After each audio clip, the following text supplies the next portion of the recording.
Nah, ada setan khusus menggoda orang sholat. Tahu namanya siapa? Namanya Khanzab. Tugasnya dimulai kapan? Saat kita mulai bertakbir. Jadi gini kondisinya nih. Sebelum takbir, Nabi yang mengatakan nih, riwayatnya sebelum takbir itu kita bisa fokus, siap-siap.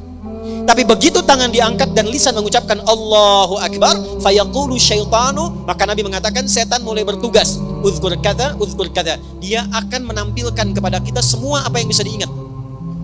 Hatta la yash'ural musalli kam raka'atan yusalli, sehingga orang sholat itu enggak fokus sholatnya, bahkan dia bisa mengingat apa yang tidak ingin dia ingat, dan ada orang sholat bahkan yang lupa berapa rakaat sedang menunaikan sholat. Pernah terjadi? Apa yang mencegah kita supaya bisa mengatasi godaan tadi? Salah satunya, perhatikan, lisan berkata, pikiran menerjemahkan, hati meresapi.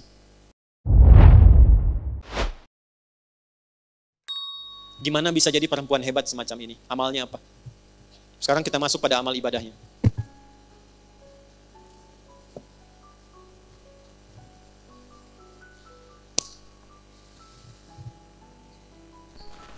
Jadi kalau ibu ingin naikkan level, mendekati Sayyidah Aisyah, ya, kan ada level ingatan tuh 4 ya bu. Ya, 1, cepat ingat, lama lupa. Oke. 2, lambat ingat, lambat lupa. 3, lambat ingat, cepat lupa.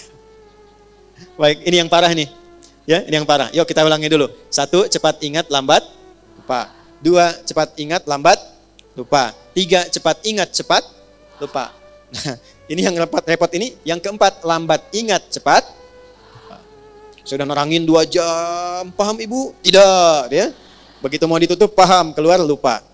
Baik, Sayyidah Aisyah ini level nomor 5. Cepat ingat, sulit lupa. Cepat ingat, sulit. Jadi bu, bukan mau ingat, mau lupa susah. Mau lupa susah. Biasanya kan yang begitu utang ya. Ya kan? Ya. Ini yang kelima, cepat ingat, sulit lupa. Amalannya apa? Yuk kita bagi 2 saja. 1, sholatnya. Amalan sholatnya. Itulah sebabnya kenapa tadi saya sebutkan di awal tentang saudara beliau Abdurrahman ini. Sepeninggal Nabi SAW, Sayyidah Aisyah itu masih konsisten mengerjakan semua arahan Nabi. Saya ulang.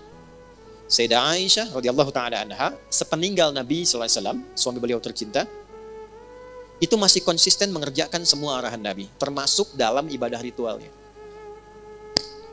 Saya gambarkan ya bu ya, duhanya dalam satu hadis. Jadi saya nggak bicara tentang tahajudnya karena levelnya terlampau tinggi, duhanya dulu aja. Artinya Sayyidah Aisyah bukan hanya menjaga sholat fardu tapi sholat sunnah. Jadi kalau level ibu ingin naik, kecerdasannya meningkat, anak juga ingin meningkat, maka tingkatkan sholatnya. Saya ulang ya, tingkatkan apa? Sholatnya. Nah, meningkatkan sifat ibadah ritual itu salah satu bagian dari amalan takwa namanya. Amalan apa? Takwa. Ini saya urutkan supaya mudah dipahami. Takwa itu adalah kondisi terdekat dengan Allah. Ya, kondisi terdekat dengan Allah. Jalannya dibangun lewat ibadah. Untuk mencapai takwa itu lewatnya ibadah. Salah satunya sholat. Salah satunya sholat. Disebutkan kalimat takwa dan derivasinya, turunannya itu sebanyak 240 kali dalam Al-Quran. Di antara penyebutan itu ada yang menunjuk jalan-jalan takwa, di antaranya sholat. Al-Baqarah ayat 2-3. Dzalikal kitabu la hudal lil. Siapa muttaqin orang takwa di ayat itu? Ayat 3-nya, alladzina yu'minuna bil ghaibi wa yuqimunas. Baik, dan dia konsisten meningkatkan sholatnya. Poin saya bukan di kalimat terjemahannya. Poin saya lihat sini. Coba ibu bedakan tulisan sholat di ayat 3 di Al-Baqarah dengan ayat 238. Ketika kita membuka Quran surah kedua Al-Baqarah di ayat 238, saat Allah berfirman, Hafizu ala salawati. Tulisannya begini, alif, lam, sad, lam, wawu, alif, ta maftuhah. Begini, salawat. Silahkan cek di mushaf. Tapi ketika Allah berfirman di Al-Baqarah ayat 3, alladzina yu'minuna bil ghaibi wa yuqimunas shalah. Perhatikan, tulisannya begini. Lihat mushafnya terjemahan kalau tidak percaya. Alif, lam, sad, lam, wawu, fathah tegak begini, ta marbutah. Silahkan cek. Apa bedanya? Jika kita mengacu kepada Al-Baqarah ayat 238, hafidhu 'alas salawat, begini, ini maksudnya salat fardu. Salat wajib. Ada berapa jumlahnya? 5 waktu. 2, 4, 4, 3, 4, itu rumusnya. 2 subuh, 4 zuhur, 4 asar, 3 maghrib, 4 isya. 2, 4, 4, 3, 4, 5 waktu. Banyak tidak? Banyak, karena itu jumlahnya 5 kan? Jama'. Tapi kalau ibu ingin menambah dari yang fardu itu dengan tambahan sunnah, sebelum subuh ada 2 rakaat. Sebelum zuhur ada 4 rakaat. Nggak sampai 4 bisa 2. Setelah zuhur 2 rakaat. Setelah maghrib 2 rakaat. Setelah isya 2 rakaat. Malam tahajud. Nah kalau itu ditambahkan pada yang fardu, bukan sekedar yang fardu saja, maka robah kalimatnya dari ciri yang pertama begini kepada bagian yang kedua begini. Alladzina yu'minuna bil ghaibi wa yuqimunas.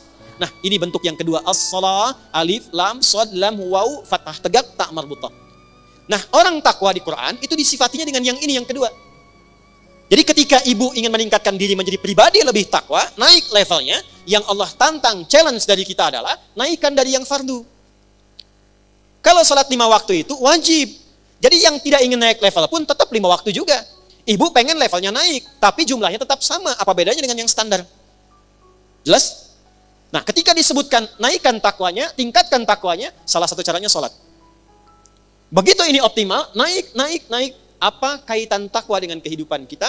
Tadi saya contohkan Sayyidah Aisyah begitu tinggi ilmunya. Hubungan takwa dengan ilmu ditemukan di Quran surah kedua Al-Baqarah. Di ayat 282, satu-satunya ayat paling panjang dalam Al-Quran. Lihat langsung ke bagian bawah paling pojok sebelah kiri. Lihat ujung ayatnya. Quran surah kedua Al-Baqarah, ayat 282, sebelah kiri, lihat ujung paling bawah. Wattaqullah, tingkatkanlah takwamu kepada Allah, wa yu'allimukumullah. Semakin meningkat takwamu, Allah tanamkan, ajarkan, dan tambahkan pengetahuan pada dirimu. Jadi, akselerasi, percepatan pengetahuan itu bukan hanya ditempuh dengan ikhtiar kita untuk menghafal dan belajar. Kalau pengen cepat dapat aksesnya, dekati pemiliknya. Yang punya ilmu siapa? Allah. Yang punya harta siapa? Ya, alhamdulillah Allah titipkan pengelolaan sebagai amanah tempat ini kepada Bu Anita. Punya akses dengan Bu Anita, cepat nih bisa pesan tempat nih. Bahkan kita bisa pesan, Bu, kalau bisa besok-besok di depan ada domnya ya, supaya yang di luar itu misalnya bisa lebih nyaman. Sepakat? Insya Allah jadi pahala misalnya ya. Nah, itu bisa lebih cepat diwujudkan ketimbang saya bilang sama Teh Nanet, ya, atau Bu Novi misalnya. Kenapa? Karena aksesnya cepat. Sekarang Anda bayangkan yang punya ilmu siapa? Kalau kita mendekati Allah, maka Allah sendiri yang menyampaikan, aku berikan percepatan tambahan pengetahuan di luar batas standar manusia. Itulah sebabnya orang dulu tuh tahu betul kalau ingin cepat pintar yang diajarkan sholat dulu, Bu. Pernah dengar Abdullah bin Mas'ud? Abdullah bin Mas'ud itu belajar bahasa Persia dan Ibnu Abbas itu belajarnya cuma 3 hari. Langsung menguasai bahasa asing 3 hari. Pernah dengar Ibnu Sina? Avicenna? Ya kan? Bapak kedokteran? Avicenna itu ibu bapaknya paham betul tentang fikih ini. Ini ada nasabnya. Maka dari kecil yang diajarkan cuma 2, Quran dan sholat, Quran dan sholat.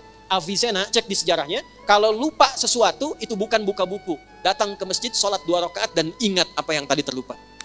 Semua. Makanya kalau ibu cek, kenapa Nabi mengajarkan pada orang tua dengan ketat, dari kecil anak itu ajarkan sholat. Pernah dengar hadis ini? Usia 7 tahun ajarkan anakmu apa? Kalau 10 tahun masih bandel, maka lakukan apa? Pukul. Bukan. Itu terjemahannya kurang tepat, bukan dipukul. Ya, bukan dipukul. Terjemahannya adalah berikan pelajaran yang membuat dia mengerti. Doroba itu bukan hanya memukul, asalnya memberi pelajaran, memberi contoh. Doroballahu mathala, Allah ngasih contoh. Di Arab itu ngasih contoh, kebiasaannya mukul dengan halus. Di kita tidak harus mukul, uang jajan tahan. Itu bisa begitu. Nah kenapa dari kecil itu sholat yang ditekankan? 2 tujuannya, supaya anak jadi baik. Yang kedua dekat dengan Allah, kepintarannya meningkat. Tapi orang tua sekarang saya perhatikan luar biasa advance. Ya, anak TK-nya sudah manasik gitu. Ya, Nabi tekankan sholat, ini sudah manasik. Ya, level kelima tuh. Ini kan level 2. Jelas ya? Wattaqullaha wa yu'allimukumullah. Sekarang lihat cara salatnya Sayyidah Aisyah. Saat duha. Duha itu salat fardu atau salat sunnah? Perhatikan kesaksian dari keponakan beliau. Aku ke rumah bibiku dan menyaksikan bibiku sedang salat duha. Dalam satu riwayat membaca surat Tur, surah ke-52. Ketika sampai pada bacaan tasbih, beliau bertasbih. dan menangis dalam tasbih. Perhatikan baik-baik ya. Semua biografi, cerita tentang orang-orang hebat di masa lalu selalu memberikan kita informasi, tidak pernah mereka membaca apapun kecuali paham apa yang dibaca itu. Minimal tahu artinya, Bu. Ini ya, saya tuliskan. Saking paham dan mengerti tentang ayatnya, saya lihat bibi saya itu bukan sekedar baca diulang sampai menangis. Sesegukan kalau bahasa kita itu, saking merasakan dalamnya ayat itu untuknya. Karena lama, ini baru satu ayat, karena lama baca itu, saya putuskan saya ke pasar dulu untuk beli sesuatu. Begitu saya kembali, saya lihat bibi saya masih baca ayat itu dan masih nangis seperti tadi. Ibu kesini, lihat teman ibu sedang sholat, baca Al-Ikhlas, saking ikhlasnya nangis misalnya. Ya. Baru nyebut Allahus Somad, ingat semua masalah misal. Ya. Nanti ada sanadnya, Bu. Al-Ikhlas itu ada sanadnya, nanti saya cerita di akhir ya, tolong diingatkan. Misalnya begitu Allahus Somad diulang-ulang, sudah 5 menit belum selesai. Ibu putuskan saya ke Kosambi dulu aja deh, ntar kesini lagi. Begitu kesini lagi masih di ayat yang sama, masih nangis, dan itu yang dikerjakan sholat sunnah. Itulah Sayyidah Aisyah. Nah, jadi kalau sekarang kita berpikir ingin menaikkan level dan meneladani, cara pertamanya adalah 1, jangan biarkan semua ibadah kita itu hampa makna. Jangan biarkan tidak mengerti apa yang kita kerjakan dan kita lakukan dalam ibadah kita. Karena di Islam itu unik, semua ibadah itu ada artinya, Bu. Ada petunjuknya. Ini sindiran yang halus dari Allah ya, bukan dari saya. Di Quran surah ke-29 ayat 45. Bahasa tafsirnya gini, ini nggak ditemukan di terjemahan. Bahasa tafsirnya, maaf, akan ditemukan orang sholat yang tidak paham, tidak mengerti apa yang dibaca dan dilakukan dalam sholatnya. Saya bacakan ayatnya. Utslu ma uhiya ilaika minal kitab. Utslu. Kalau ibu buka mushaf, di situ terjemahannya bacalah. Coba lihat, utslu terjemahannya apa? Bacalah. Ada yang bawa mushaf? Terjemahannya apa di situ? Bacalah kan? Utslu, tahan. Utslu, bacalah kan? Baik. Sekarang saya tanya, wahyu pertama turun apa? Iqra, apa artinya Iqra? Kalau sama-sama terjemahannya, kenapa kalimatnya beda? Satu utslu, kedua Iqra. Bu, kalau ikra, tuh ikra. Dari kata kiro'atun, artinya baca tanpa menuntut paham. Yang penting baca. Jelas? Kalau utslu dari kata tilawah. Tilawah. Punya 3 arti. 1, baca. 2, pahami yang dibaca itu. 3, amalkan sesuai pemahaman dari bacaan tadi. Baca, pahami, amalkan, kerjakan. Itu tilawah. Baik, kenapa wahyu yang pertama bacaannya Iqra bukan utslu? Karena Nabi itu nggak pernah belajar baca, apalagi paham. Nggak pernah sekolah, nggak pernah baca, ummi sifatnya. Ummi, ya seperti dilahirkan oleh ibu. Ummi itu maksudnya seperti yang baru dilahirkan oleh ibunya. Ada nggak anak yang baru lahir langsung bisa baca? Ya, begitu lahir, ini Budi, ini Ibu Budi. Nggak ada. Ya.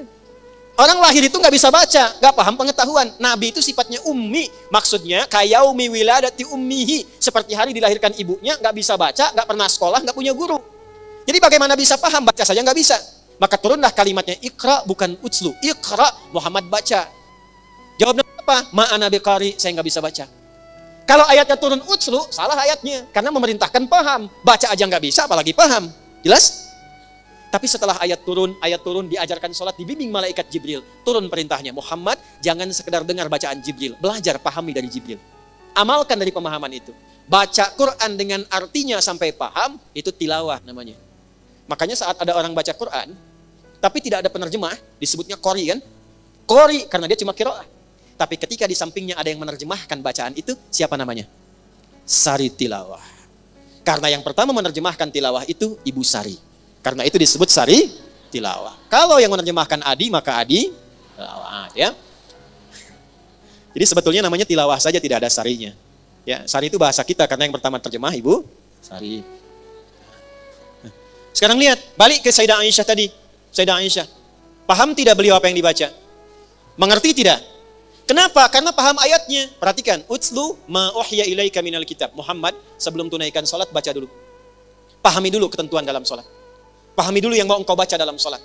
Wa aqimis sholat, setelah paham, baru kerjakan sholat. Itu yang menjadikan sholat kita itu jarang khusyuk. Itu yang menjadikan orang-orang yang sholat itu jarang khusyuk. Karena nggak ngerti yang dibaca. Coba jujur ya, saya tanya nih. Ibu ribuan kali ruku dan sujud. Paham nggak yang dibaca dalam ruku? Ngerti nggak yang dibaca dalam sujud? Nah itu yang menjadikan ketika sholat, setan itu begitu leluasa menggoda. Ini dari Nabi ya, kisi-kisinya nih. Ada di Abu Daud. Ada setan khusus, catat nih. Setan khusus yang tugasnya menggoda orang sholat. Tadi kan kita sepakat kurikulum fikih kuburan ya. Tambahan satu lagi nanti kita belajar insya Allah fikih setan. Nah, belum pernah ada kan? Malaikat ada 10, setan jenisnya ada 9 yang pokok. Perhatikan, kalau tidak tahu setannya, kita tidak tahu di mana jebakannya. Karena selama ini ternyata yang menjebak bukan hanya Batman, tapi setan. Ya. Nah ada setan khusus menggoda orang sholat. Tahu namanya siapa? Namanya Khanzab. Tugasnya dimulai kapan? Saat kita mulai bertakbir. Jadi gini kondisinya nih, sebelum takbir, Nabi yang mengatakan nih, riwayatnya sebelum takbir itu kita bisa fokus, siap-siap. Tapi begitu tangan diangkat dan lisan mengucapkan Allahu Akbar, fayaqulu syaitanu, maka Nabi mengatakan setan mulai bertugas. Uzkur kada, uzkur kada. Dia akan menampilkan kepada kita semua apa yang bisa diingat. Hatta la yash'ural musalli kama raka'atan yusalli, sehingga orang salat itu enggak fokus salatnya, bahkan dia bisa mengingat apa yang tidak ingin dia ingat, dan ada orang salat bahkan yang lupa berapa rakaat sedang menunaikan salatnya. Pernah terjadi? Allahu Akbar. Tadi saya lupa ya, status belum diupdate ya yang di Instagram. Ya Allah, tadi nyimpan sendal di mana? Jemuran belum diangkat. Itu semua. Baru takbir. Apa yang mencegah kita supaya bisa mengatasi godaan tadi? Salah satunya, perhatikan, lisan berkata, pikiran menerjemahkan, hati meresapi. Saya ulangi, lisan berkata, iqrarum bil lisan, pikiran menerjemahkan, tarjamatul aqli, hati meresapi, tasdiqum bil qalbi. Idealnya begini Bu, Allahu Akbar, tangan diangkat, buang urusan dunia ke belakang. Dunia jangan dibawa-bawa. Lisan mengucapkan, kenapa dunia jangan dibawa, apapun statusnya. Punya kedudukan, punya harta, punya ilmu, sudah. Sekarang saat sholat kamu hamba, yang mungkin wafat dalam sholatmu itu. Buang semua dunia ke belakang. Katakan, hanya Allah yang paling agung. Perhatikan baik-baik. Kalimat ini, begitu diucapkan Allahu Akbar, terjemahkan di pikiran kita supaya setan tidak sibuk mengganggu pikiran kita. Ya Allah, Engkau yang maha agung. Lalu resapi dengan hati, katakan dalam hati, ya Allah, aku taubat selama ini bahkan sebelum sholat, mungkin merasa yang paling hebat, merasa yang paling agung, merasa yang paling besar, yang paling hebat dibandingkan dengan suami, yang paling agung dibandingkan dengan teman, yang paling perkasa dibandingkan dengan tetangga, aku taubat ya Allah. Itulah sebabnya ketika mengatakan Allahu Akbar, selanjutnya, Allahumma ba'id baini wa baina khatayaya kama ba'adta bainal masyriqi wal. Perhatikan, ya Allah, aku mengakui dalam sholat pun ini, aku masih banyak dosanya. Masih banyak salahnya. Itu baru takbir. Lalu digambarkanlah kemudian apa yang kita bawa itu dan berharap rahmat Allah. Karena panggilan sebelum sholat itu panggilannya begini. Wa annahum ilaihi raji'un. Hai orang yang sholat, Al-Baqarah ayat 46. Al-Baqarah ayat 46. Hai orang yang sholat, kalau pengen khusyuk, rasakan. Mungkin di panggilan terakhir dalam sholatmu. Mungkin dalam sujudmu engkau wafat. Itu kata Allah. Makanya imam di Kalimantan yang imamin subuh kemarin sungguh beruntung. Begitu sujud meninggal. Kan sebelum sholat dipanggil dulu kan? Ya. Ibu Siti, ada Siti di sini? Ada. Ibu Nia ada? Dah, ini pasti nggak ada. Ini pasti nggak ada. Ibu Sisuka pasti nggak ada. Oke? Ibu Sisuka dipanggil Allah, artinya apa? Hah? Meninggal. Kita 5 kali setiap hari dipanggil oleh Allah. 5 kali. Pasti meninggal tidak? Tahu waktunya kapan? Mungkin hari ini? Kalau sudah tahu mungkin meninggal hari ini, kenapa masih sibuk dengan dunia? Kenapa kita tidak kelola dunia itu untuk mendapatkan ridho Allah? Maka dibalik, salatnya Bunda Aisyah, Sayyidah Aisyah radhiyallahu ta'ala anha, tidak pernah mengucap sesuatu kecuali paham apa yang diucapkannya. Dan itu yang mengajarkan siapa? Bapaknya. Abu Bakar itu diminta oleh Nabi jadi imam, selalu menolak jawabannya. Jangan saya Nabi, jangan saya. Kenapa? Karena beliau itu kalau sudah takbir, itu langsung nangis.